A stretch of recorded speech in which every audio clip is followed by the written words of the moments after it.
Welcome to this step-by-step tutorial on how to create node sets in Oracle Enterprise Data Management Cloud.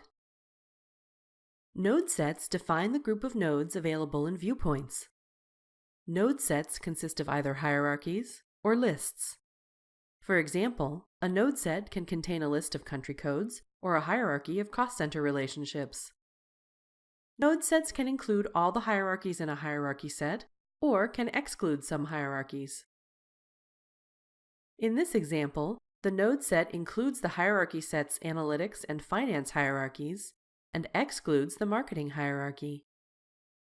When you register an application, the system automatically creates default node sets.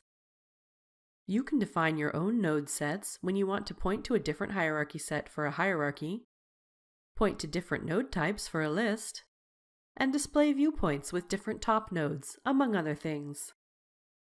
Let's create a node set.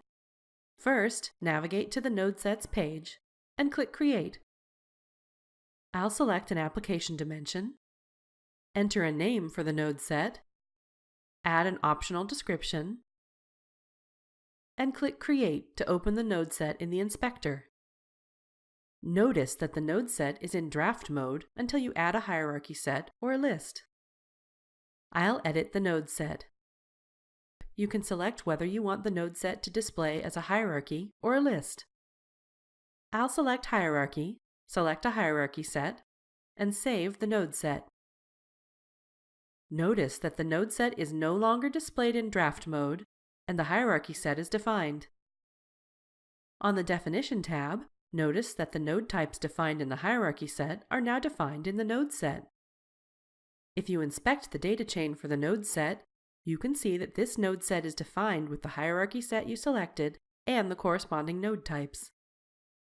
You can drill on a data chain object to view or edit. When you're done, close the node set inspector. The new node set is displayed in the node sets list. In this tutorial, you saw how to set up node sets in Enterprise Data Management Cloud. To learn more, visit cloud.oracle.com.